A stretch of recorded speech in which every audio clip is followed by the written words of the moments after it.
రామ్మోహన్ రావు గారు, ఈ కాంగ్రెస్ రిలీజ్ చేసిన ఈ ఛార్జ్ షీట్ మీద మీరు ఎలా అనాలిసిస్ చేస్తారు? అది నిజంగా మరి అందులో ఎంతవరకు వాస్తవాలు ఉన్నాయి, ఎంతవరకు కేవలం బట్టగాల్చి మీద వేసే ప్రయత్నం చేసిందని అర్థం చేసుకోవాలి?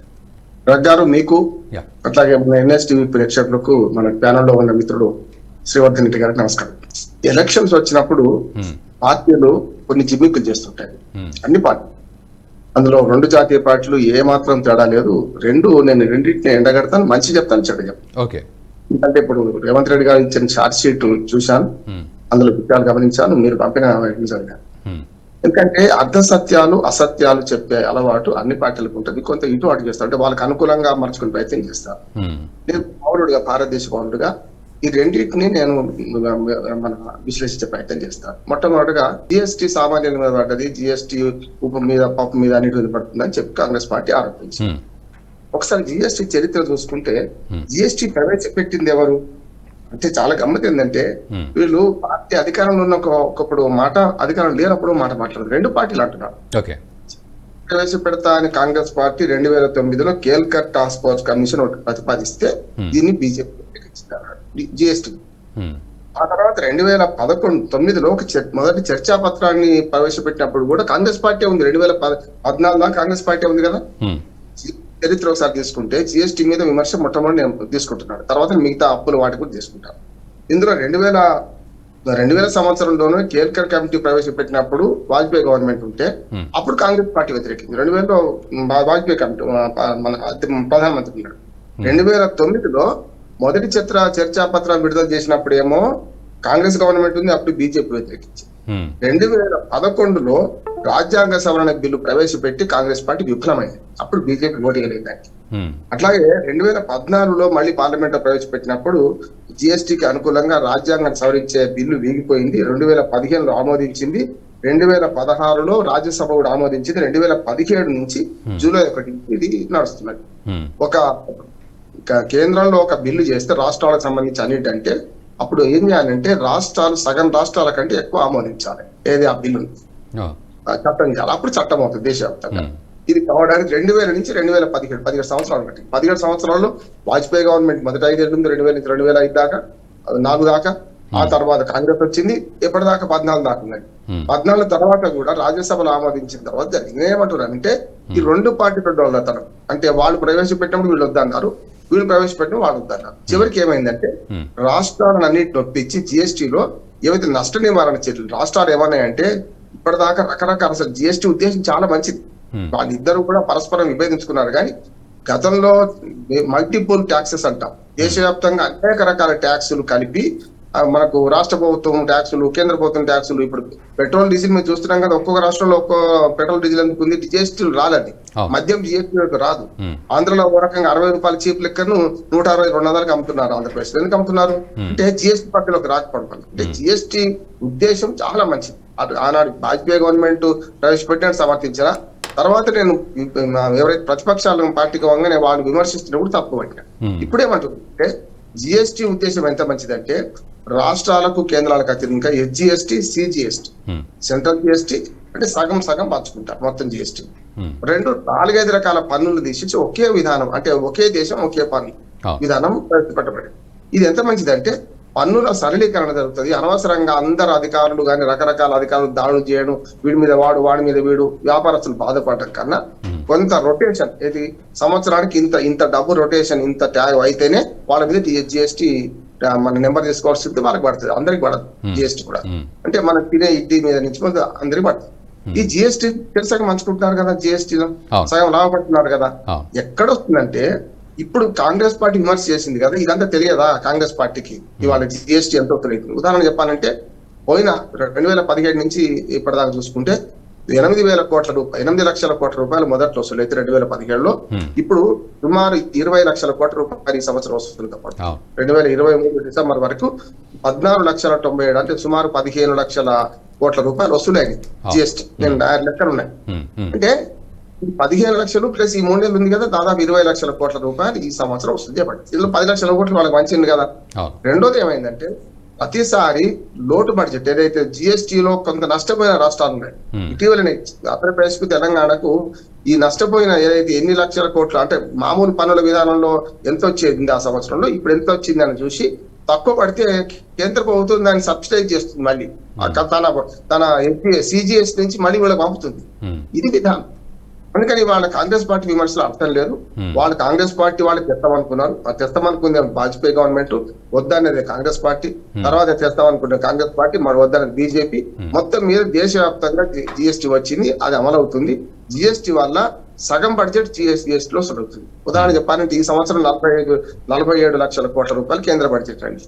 అందులో 20 లక్షల కోట్లు జిఎస్టీ ద్వారా కేంద్ర ప్రభుత్వానికి వచ్చినాయి. వస్తే అలా 10 లక్షల కోట్లు ఇటు పక్కన కిందికి పోతే 10 లక్షల కోట్లు మిగులుతాయి. అంటే నీ 1/4 ఆల్మోస్ట్ 1/4 బడ్జెట్ ఇవాళ కేంద్ర ప్రభుత్వం బడ్జెట్ ఉన్నది కదా. అందుకని నేనేమంటే ఈ డొల్లతనం అంటున్నాను. మీరు కాంగ్రెస్ పార్టీ వాళ్ళ ఏదైతే విడుదల చేసిందో, అయ్యా మీరు చెప్పిందే కదా జిఎస్టీ ప్రవేశపెట్టాలని వాజ్పేయి, మన మన్మోహన్ సింగ్, మళ్ళీ ఇప్పుడు వాళ్ళ మోడీ గారు దానికి అమలు చేసింది. కనుక అప్పుడు ప్రజలను తప్పుదారి పట్టేయకండి. జిఎస్టీ చాలా మంచిది. అవసరమైతే జిఎస్టీని మద్యం మీద, పెట్రోల్ డీజిల్ మీద, వీటి మీద ఇంకా జిఎస్టీ పరిధిలోకి తీసుకురావాలని కోరుతున్నాం. అప్పుడు ఏమవుతుందంటే ఈ అంబిగ్విటీ ఉండదు. కర్ణాటకలో 10 రూపాయలు ఎంత తక్కువ ఉన్నది డీజిల్ మీద, పెట్రోల్ మీద, గోవాలో ఎంత తక్కువ, మన దగ్గర ఆంధ్రప్రదేశ్ లో యానంలో 10 రూపాయలు తక్కువ కదా. అంటే మనకు ఆంధ్రప్రదేశ్ కు యానం కేంద్రపాలిత ప్రాంతం, కేంద్రపాలిత ప్రాంతానికి ట్యాక్స్ ఉండదు, స్టేట్ ట్యాక్స్, స్టేట్ వ్యాట్ ఉండదు, కనుక తక్కువ ఉండదు. అందుకని నేను ఏమంటానంటే జిఎస్టీ విధానంలో రెండు పార్టీలు డొల్లతనం బయటపడుతుంది. వాళ్ళ అధికారంలో ఒక మాట, అధికారం లేనప్పుడు మాట్లాడు. ఇది ఒక్కటే కాదు, ఆధార్ కార్డు అంటే నందన్ నీలేకర్ గారు చేద్దాం అనుకున్నప్పుడు బీజేపీ వ్యతిరేకించింది, కాంగ్రెస్ పార్టీ చేస్తే బీజేపీ చేసి కాంగ్రెస్ పార్టీ. ఇవాళ కాంగ్రెస్ పార్టీ ఏమంటుంది, పెద్ద గోప్యత పోతుంది, అయిపోతుంది, ప్రజల జీవితాల్లోకి ప్రవేశించింది అంటుంది. ప్రవేశపెడతా అన్నది కాంగ్రెస్ పార్టీ కదా. అందుకని విధానాల మీద, దేశవ్యాప్తంగా కొన్ని విధానాల మీద వీళ్ళు స్పష్టంగా పార్టీలు అధికారంలో ఉన్నప్పుడు అధికారం లేనప్పుడు మాట్లాడుతున్నారు. ఈ అప్పుల సమస్య అంటారా, అప్పుల సమస్య కూడా చెప్తాను. ఎందుకంటే రేవంత్ రెడ్డి గారు ప్రకటించిన దాని ప్రకారం ఎప్పుడు కూడా మా అమ్మ అనేది ఎప్పుడు కూడా అప్పు లేనివాడు అధిక శ్రీమంతుడు బిడ్డ అని. నిజమే, అప్పు లేకపోతే శ్రీమంతుడు. నాకు నిజంగా అప్పు లేదు, శ్రీమంతుడే అంటున్నారు. కానీ అప్పు చేయడము, అప్పు చేసి ఏం చేస్తున్నారనే దాన్ని బట్టి అప్పు చేయడం అనేది ఆధారపడి ఉంటుంది. ఉదాహరణకు అప్పు చేసి పప్పు కూడా తింటున్నామా, అప్పు చేసి మనము అభివృద్ధి చేస్తున్నాము. ఖచ్చితంగా పెట్టుబడి కోసం అప్పు చేస్తే తప్పు కాదు. ఉదాహరణకు ఒక కుటుంబంలో పెళ్లి కోసం అప్పు చేస్తే తప్పు. వ్యవసాయ భూమి మీద పెట్టుబడి పెడితే అది ఒప్పు అంటున్నాడు.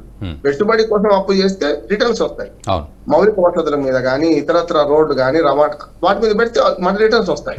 అదే మీరు పెళ్లికో పేరంటానికో ఖర్చు పెట్టామనుకోండి, రిటర్న్స్ రావు కదా, దాని మీద ఖర్చే ఉంటుంది. అందుకని అప్పులు చేసి పప్పు కూడా తింటున్నాయా ప్రభుత్వాలు, అప్పు చేసి మంచి చేస్తున్నాయా. ఇక వాళ్ళ విమర్శ ఏంటంటే గతంలో కేవలం అంతరం 113 కోట్ల రూపాయలు ఇప్పుడు అప్పు చేసింది గవర్నమెంట్. అసలు అప్పులో కూడా ఒకటి చేయాల్సింది ఏంటంటే రఘునందన్ గారు, ద్రవ్యోల్బణం పెరుగుతున్నప్పుడు వాటి విలువ, డబ్బు విలువ, కరెన్సీ విలువ తక్కువ అవుతుంది కదా. కరెన్సీ ఎప్పుడు కూడా ఒకే రకంగా చూడొచ్చు. ఇప్పుడు 45 ఏళ్ల 55 ఏళ్ల కాంగ్రెస్ ప్రభుత్వం అంతే చేసింది, ఇవాళ వీళ్ళు ఇంత చేసిరంటే డబ్బును చూడు. ఆనాడు బడ్జెట్ ఎంత, ఈనాడు బడ్జెట్ ఎంత, చాలా డిఫరెన్సెస్ ఉన్నాయి, చాలా డిఫరెన్సెస్ ఉన్నాయి.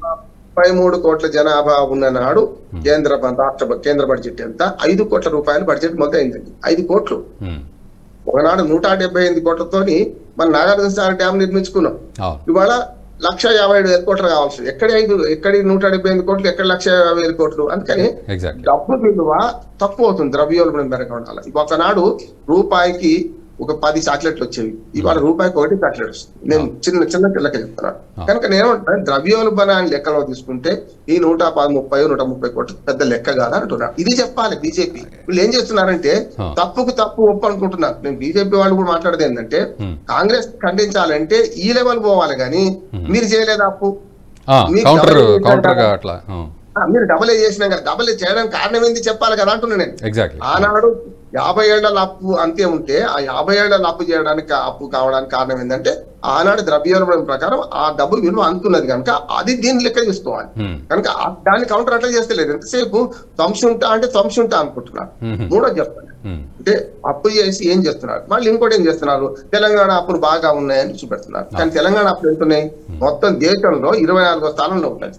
ఎఫ్ఆర్బిఎం పరిమితులు రాష్ట్రాలకు మాత్రమే ఉంటాయి, కేంద్రానికి లేదు. ఎఫ్ఆర్బిఎం పరిమితి లేదు. కేంద్రానికి ఉన్న వెసులుబాటు నోట్లు ప్రింట్ చేసుకోవచ్చు. నోట్ల రత్న గారు, శ్రీవర్ధన్ గారు బాగా తెలుసు.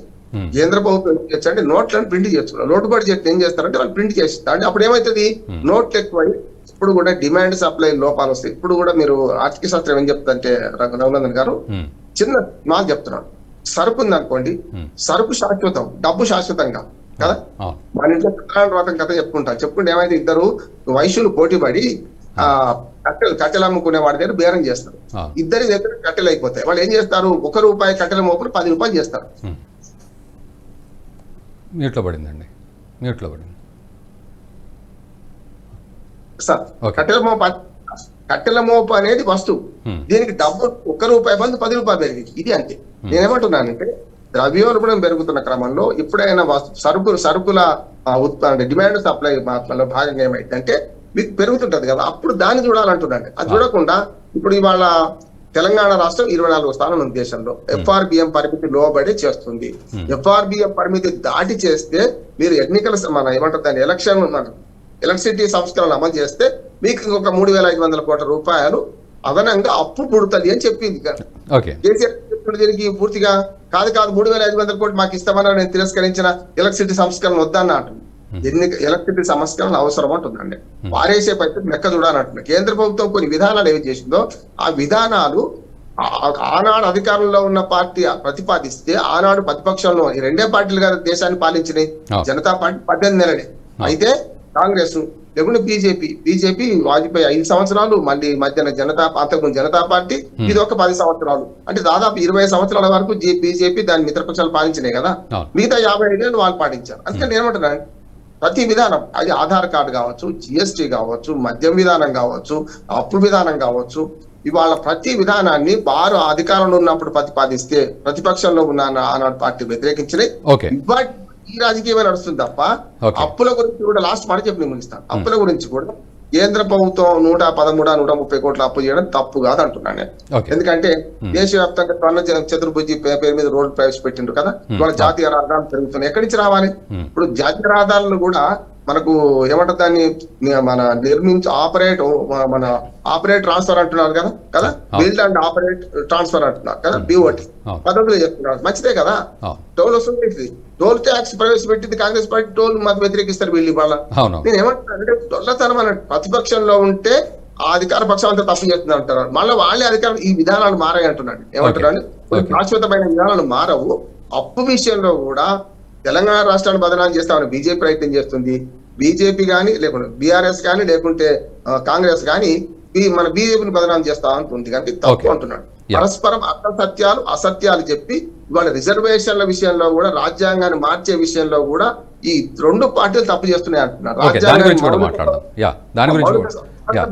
మౌలిక స్వరూపాన్ని మార్చే హక్కు లేదు ఎవరికి అని సుప్రీం కోర్టే 42వ రాజ్యాంగ సవరణ ప్రవేశపెట్టినప్పుడు డైరెక్ట్ గా ప్రాథమిక హక్కుల నుంచి మొదలుపెట్టి రాజ్యాంగాన్ని మౌలిక స్వరూపాన్ని మార్చే హక్కు ఎవరికి లేదని దాని గురించి కూడా మాట్లాడదాం సార్. దాని గురించి కూడా మాట్లాడదాం. ఈ వీడియో మీకు నచ్చినట్టయితే లైక్ చేయండి, 10 మందికి షేర్ చేయండి. అలాగే కామెంట్ల రూపంలో మీ అభిప్రాయాలను మాతో పంచుకోండి. Nationalist hub group of channels ను సబ్స్క్రైబ్ చేసుకుని తెలుగునాట జాతీయవాద జర్నలిజాన్ని ప్రోత్సహించండి. ఈ వీడియో కింద ఉన్న బెల్ ఐకాన్ పై క్లిక్ చేయడం మర్చిపోవద్దు.